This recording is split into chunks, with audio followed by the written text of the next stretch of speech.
Allah hadir di sini mengundang kita. Allah hadir di sini untuk memberi anugerah-Nya.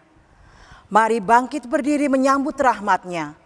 Dengan puji dan syukur kita, dengan menyanyikan lagu dari Kidung Jemaat 18, bait 1 dan 4. Allah hadir bagi kita.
Marilah kita mengawali ibadah ini dengan pengakuan bahwa pertolongan kita ialah di dalam nama Tuhan yang menciptakan langit dan bumi. Kasih karunia dan damai sejahtera dari Allah Bapa dan dari Tuhan Yesus Kristus menyertai saudara sekalian. Hari ini kita akan menggumuli tema Anugerah Kasih Allah yang Menghidupkan. Melalui ibadah, kita diajak untuk memahami dan mengalami anugerah kasih Allah dalam Kristus, yang membawa kehidupan, keselamatan, dan pemulihan bagi kita yang berdosa. Melalui tema ini, kita juga diajak mengalirkan kasih Allah yang membawa kehidupan bagi sesama kita.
Marilah kita mengakui dosa-dosa kita di hadapan Tuhan. Tuhan, kami membuka diri di hadapan-Mu. Di hadirat-Mu yang kudus, nyatalah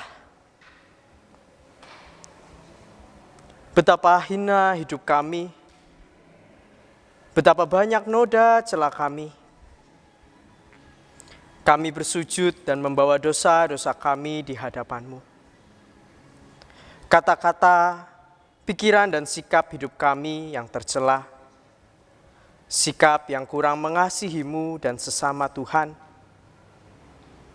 kami tak ingin lagi lekat pada dosa. Kami ingin lekat padamu. Kami tak ingin lagi menuruti hawa nafsu. Kami ingin mengikuti kehendak-Mu. Dalam nama Yesus kami berdoa. Amin.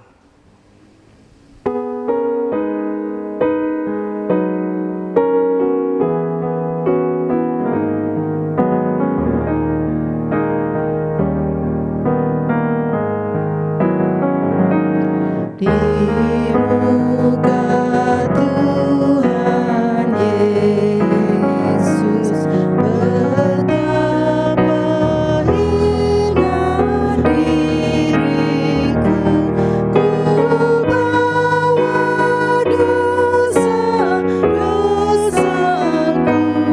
Di muka Tuhan Yesus.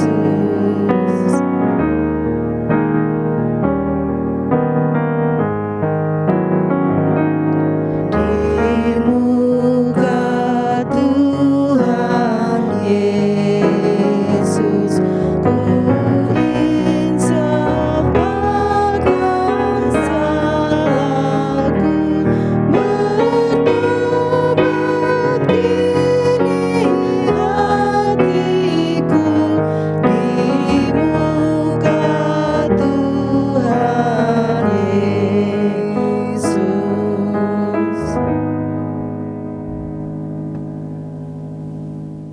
Berita anugerah terambil dari surat Roma pasal 5 ayat yang ke-17. Sebab jika oleh dosa satu orang maut telah berkuasa oleh satu orang itu, maka lebih benar lagi mereka yang telah menerima kelimpahan kasih karunia dan anugerah kebenaran akan hidup dan berkuasa oleh karena satu orang itu, yaitu Yesus Kristus. Demikianlah berita anugerah dari Tuhan.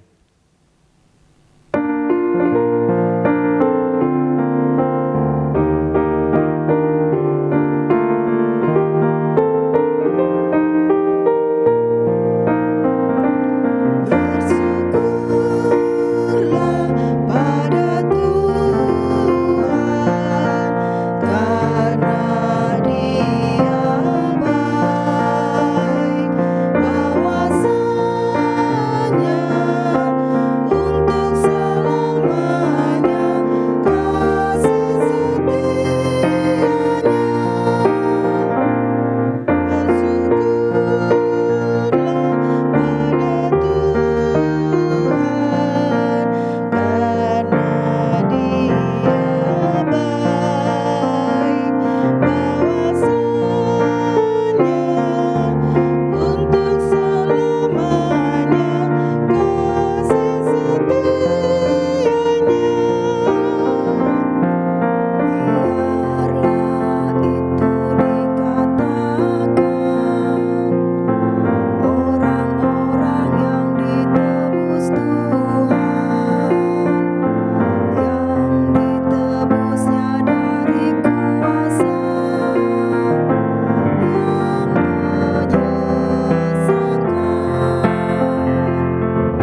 Marilah sebelum kita merenungkan firman Tuhan, kita berdoa. Ya Bapa, kami ingin mendengarkan sabda-Mu. Tapi kami sering keras kepala juga ya Tuhan. Kami sering memilih untuk hidup sesuai dengan keinginan kami sendiri. Bapa, pada kali ini kami ingin benar-benar mendengarkan sabda-Mu.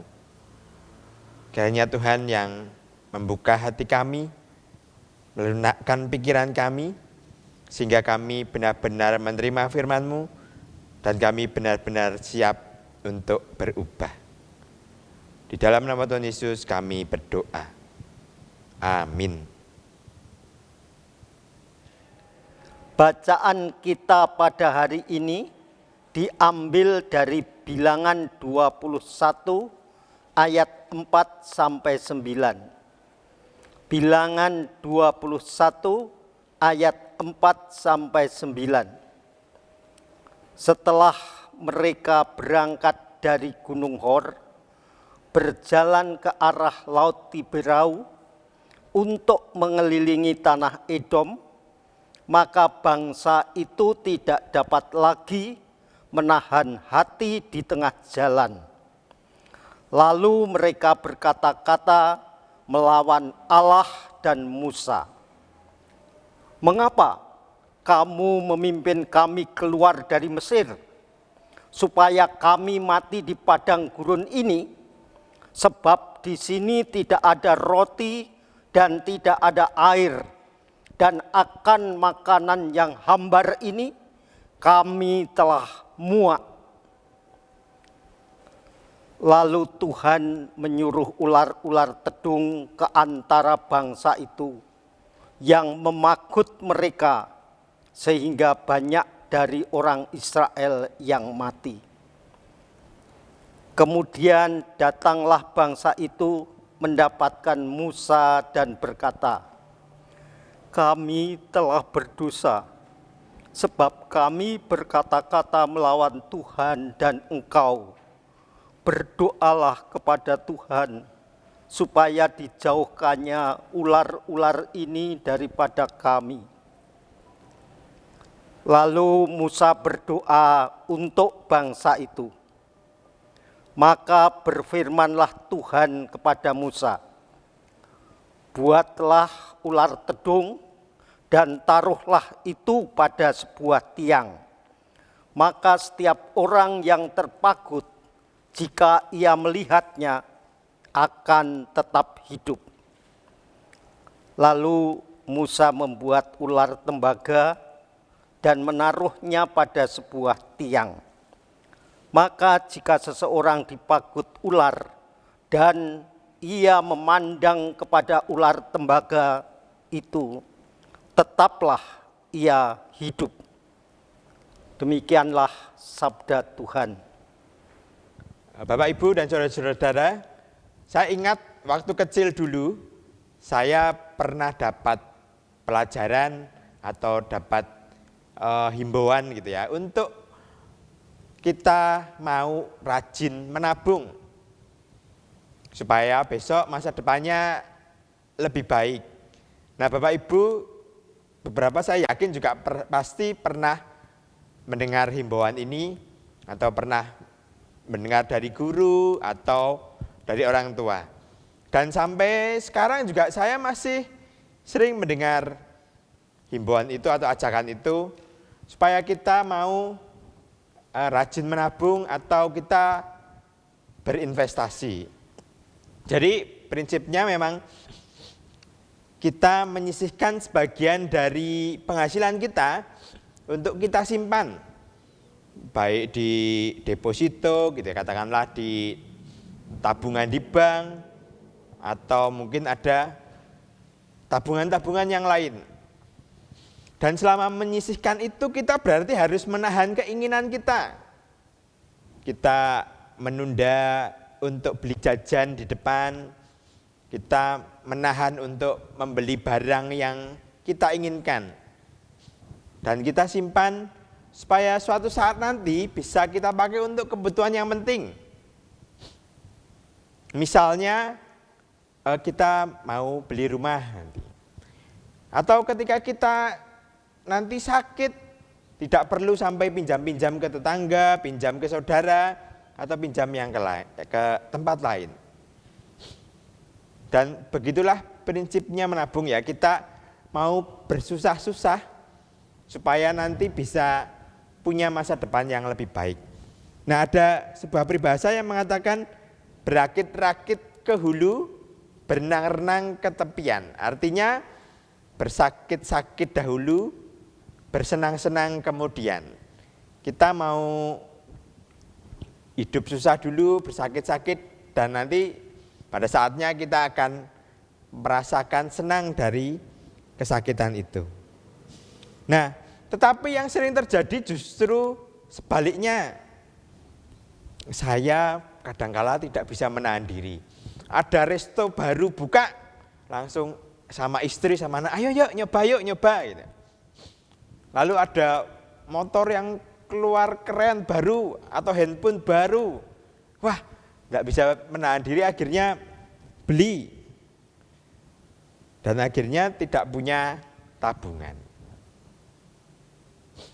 Nah, apa yang terjadi di dalam bangsa Israel, di dalam bilangan yang kita baca, bisa digambarkan seperti itu Bapak Ibu. Pada saat itu bangsa Israel dalam perjalanan keluar dari bangsa Mesir menuju ke tanah perjanjian, yaitu tanah Kanaan. Jadi mereka selama ini hidup menjadi budak di Mesir, dan ini mereka sedang dalam perjalanan menuju tanah Kanaan, dalam perjalanan menuju tanah yang subur, tanah yang banyak hasilnya, dan menjadi bangsa yang bebas. Tetapi di tengah-tengah perjalanan ini, mereka itu harus mau hidup dengan susah, mereka harus mau lebih lelah, dan terus berpindah-pindah sebelum akhirnya sampai ke tanah perjanjian. Nah, tetapi di dalam kitab bilangan yang kita baca, mereka mengeluh, mereka tidak sabar dengan keadaan mereka. Mereka tidak puas dengan keadaan di padang pasir, padang gurun, dan juga makanan yang mereka dapat. Kita bisa lihat di dalam ayat yang kelima. Lalu mereka berkata-kata melawan Allah dan Musa. Kamu memimpin kami keluar dari Mesir, supaya kami mati di padang gurun ini, sebab di sini tidak ada roti dan tidak ada air, dan akan makanan hambar ini kami telah muak. Itu yang diucapkan oleh bangsa Israel. Mereka sudah tidak sabar dengan ketidaknyamanan mereka. Nah, Bapak Ibu tentu tahu bahwa makanan hambar yang dikatakan di sini adalah roti mana gitu ya. Nah, lalu dengan roti mana mengapa mereka mengeluh ya? Padahal di dalam ayat-ayat yang lain kita bisa katakan bahwa roti mana rasanya itu manis. Dikatakan seperti kue madu. Tetapi mereka karena setiap hari makan itu, mereka menjadi bosan. Dan kalau kita baca bilangan 11 ayat yang ke-5 sampai yang ke-6, kok sepertinya makanan mereka di Mesir itu lebih enak gitu ya. Bilangan 11 ayat 5 sampai ayat yang ke-6. Kita teringat kepada ikan yang kita makan di Mesir dengan tidak bayar apa-apa. Kepada mentimun dan semangka, bawang prei, bawang merah dan bawang putih. Tetapi sekarang kita kurus kering, tidak ada sesuatu apapun kecuali mana ini saja yang kita lihat. Jadi mereka sepertinya sudah mulai bosan dengan roti mana itu. Mereka ingat waktu di Mesir, waktu dijajah, mereka saja makannya ikan, semangka, mentimun dengan bumbu-bumbu yang sepertinya cukup komplit ya. Kita lihat ada bawang merah, ada bawang putih. Setiap hari mereka sekarang harus makan roti mana. Nah, kalau saya membayangkan, kalau bangsa Israel mengatakan rasanya hambar, mungkin bisa dibayangkan sekarang itu seperti nasi jagung ya Bapak Ibu. Bayangkan kalau setiap hari kita makan nasi jagung, lama-lama juga kita bosan. Dan bangsa Israel ini mulai tidak sabar dengan ketidaknyamanan mereka. Mereka tidak sabar dengan kesusahan yang mereka alami. Sampai dikatakan akhirnya mereka melawan Musa dan akhirnya juga mereka melawan Allah. Nah, apa yang dilakukan oleh bangsa Israel ini juga ada kalanya terjadi di dalam hidup kita. Bahwa kita tahu bahwa ketika kita menaati firman Tuhan, hidup kita itu akan indah, hidup kita nanti akan bahagia. Tetapi kita justru menuruti keinginan kita sendiri dan melawan kehendak Allah. Misal, kita diperintahkan untuk mengampuni orang lain yang sudah menyakiti kita,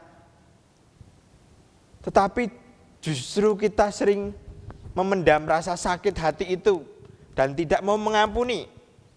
Kadang-kala malah kita ngomong, "Wo tak dongake, ngesuk anak ke ngerasake seperti yang sudah saya rasakan. Wo tak dongake, ngesuk uripe angel susah kayak aku." Nah, seringkali karena kita sudah disakiti, kita mendoakan orang lain supaya merasakan sakit yang kita alami juga. Dan karena kita terus memendam sakit hati itu, akhirnya kita tidak bisa tidur. Setelah tidak bisa tidur, lalu kita mengalami hipertensi.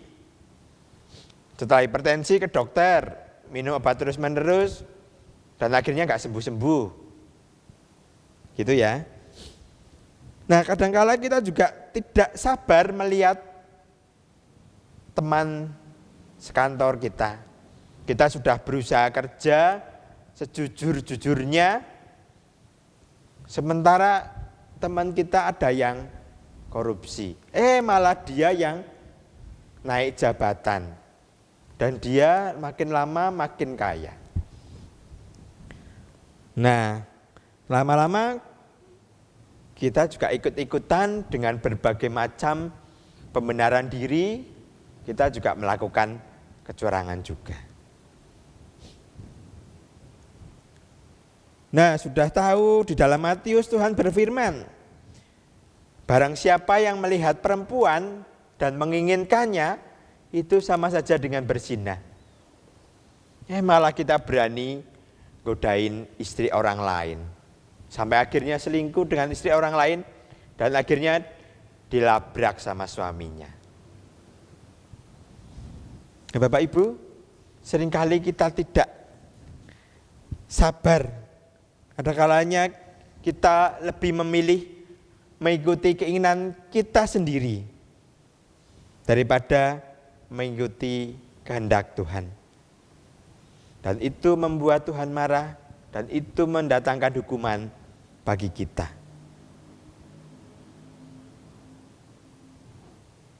Tetapi Bapak Ibu, seperti yang kita lihat di dalam kisah-kisah di dalam Alkitab, bahwa murka Tuhan, amarah Tuhan selalu diakhiri dengan kasih dan pengampunan serta anugerah. Seperti di dalam bilangan yang kita baca, kita lihat bahwa akhirnya Tuhan memerintahkan Musa untuk membuat ular dan menaruhnya di atas tiang.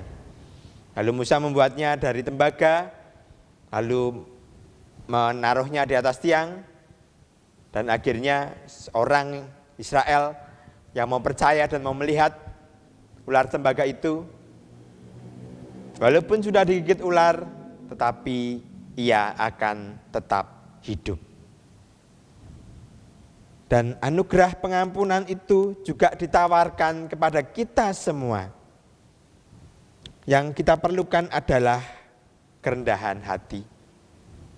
Yang kita perlukan adalah mengakui bahwa kita berdosa. Dan kita mengakui benar-benar memerlukan Tuhan agar kita bisa diselamatkan.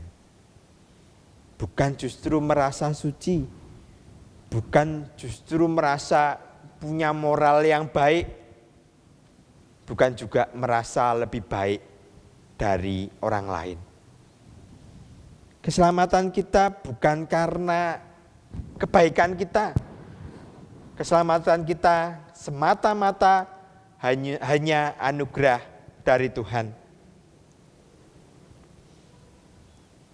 Dan marilah kita menerima penawaran dari Tuhan itu.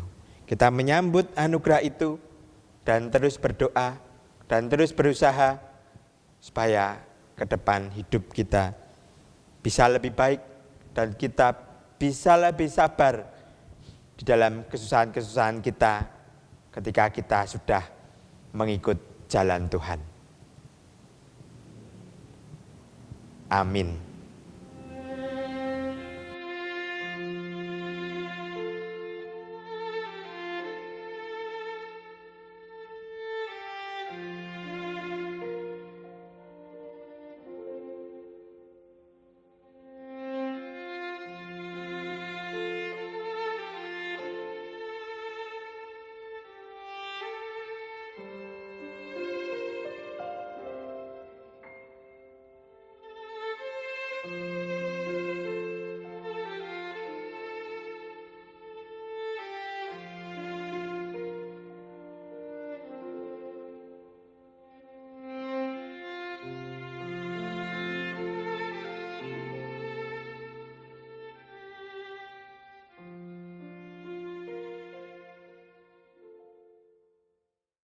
Marilah kita bersama dengan umat Allah di masa lalu, masa kini, dan masa depan mengingat pengakuan pada baptisan kita menurut pengakuan iman rasuli.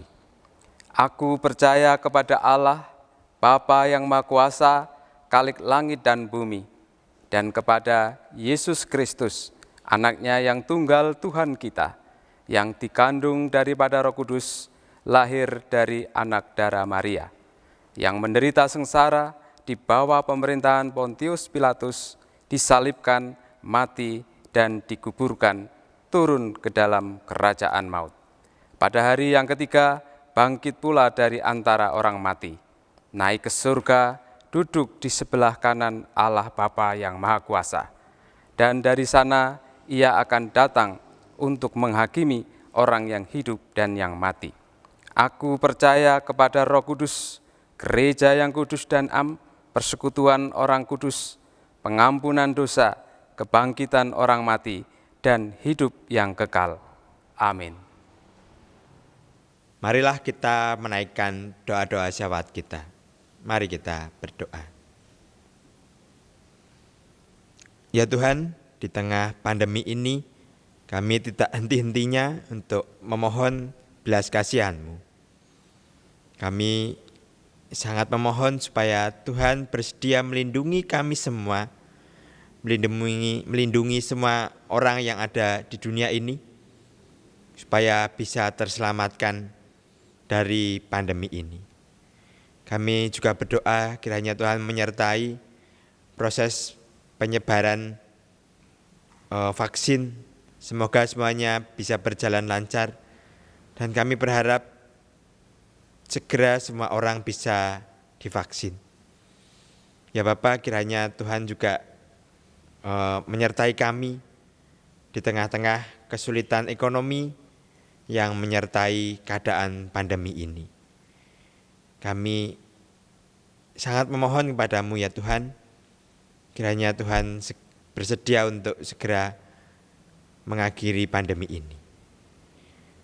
Dan Bapa, kami juga mau berdoa untuk gereja ini, kiranya Tuhan juga menyertai setiap anggota jemaat untuk bersabar dan untuk tetap setia walaupun kami melaksanakan ibadah online. Kami juga berharap Tuhan menyertai tim ibadah online supaya terus dengan sabar, dengan tekun, dengan setia, supaya bisa melayani dengan baik untuk melayani jemaat yang lain. Ya Bapak, kami juga berdoa untuk sekolah penabur yang kami miliki. Biarlah kami terus bisa berkarya di tengah pandemi ini. Kami juga berdoa untuk anak-anak yang harus belajar di rumah. Kiranya Tuhan menyertai mereka, supaya walaupun tidak bertemu dengan guru langsung, tetapi mereka tetap semangat untuk belajar. Kiranya Tuhan juga menyertai para orang tua yang harus lebih dengan teliti, harus lebih dengan semangat menyertai anak-anak mereka di dalam pembelajaran online ini. Ya Bapak, kami juga berdoa untuk bangsa dan negara ini di tengah-tengah segala pergumulannya, di tengah-tengah adanya perselisihan paham, di tengah-tengah masih banyaknya kasus korupsi. Kami mohon supaya Tuhan menyertai bangsa ini, supaya semakin hari bangsa Indonesia ini bisa semakin baik dan semakin maju. Hanya di dalam tangan-Mu saja kami mau menyerahkan doa kami ini. Di dalam nama Tuhan Yesus kami berdoa. Amin.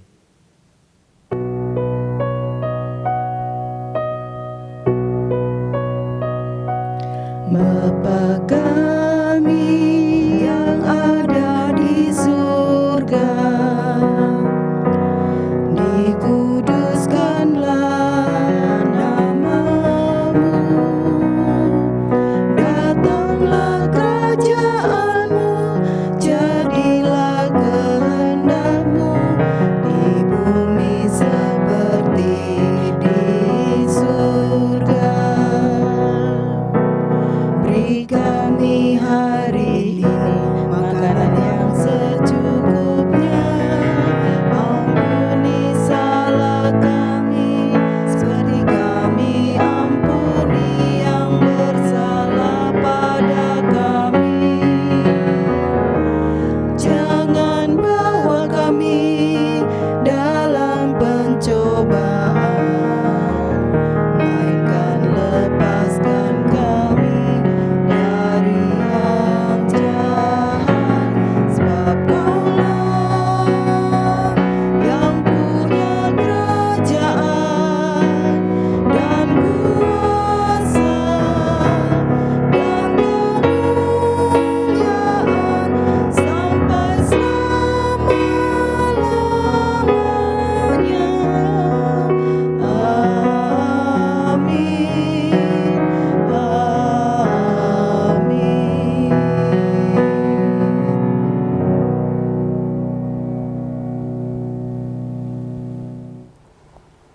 Sebab siapakah aku ini dan siapakah bangsaku, sehingga kami mampu memberikan persembahan sukarela seperti ini?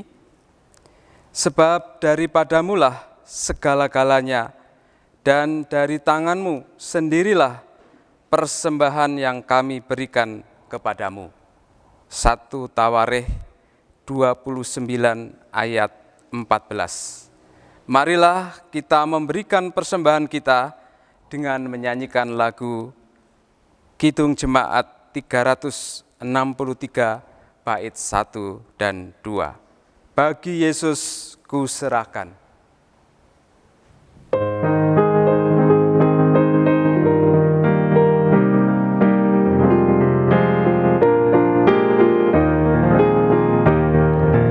Bagi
Mari kita serahkan persembahan ini melalui doa.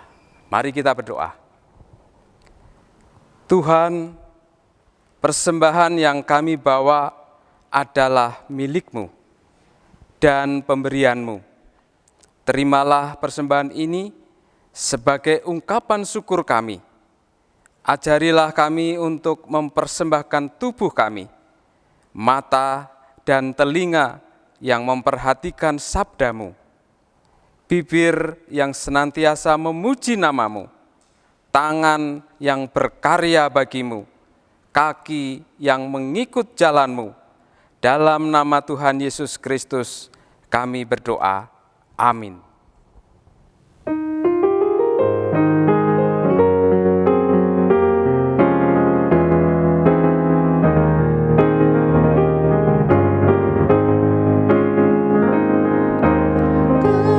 Kasih paling agung dari Tuhanku, kini ku sadari di dalam hatiku. Yesus Maha Kasih dan Maha Kudus, korbankan dirinya agar ku ditebus. Dia menaklukkan maut dan dosaku. Dia memberikan segalanya untukku.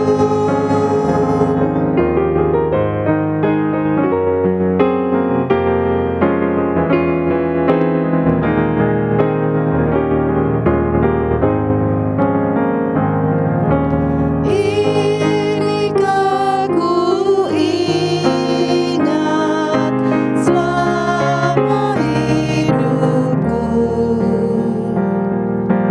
takkan ku lupakan sepanjang umurku. Kan ku beritakan sekelilingku, dan ke ujung dunia sejauh kuatku. Apapun terjadi atas diriku, takkan ku lepaskan kasih-Mu,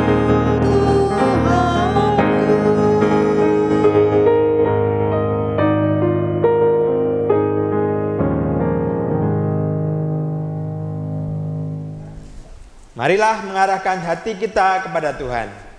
Kami mengarahkan hati kami kepada Tuhan. Jadilah saksi Kristus. Syukur kepada Allah, Terpujilah Tuhan. kini dan selamanya.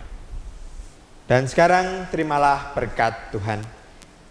Tuhan memberkati kita dan melindungi kita. Tuhan menyinari kita dengan wajah-Nya dan memberi kita kasih karunia. Tuhan menghadapkan wajah-Nya kepada kita dan memberi kita damai sejahtera. Amin.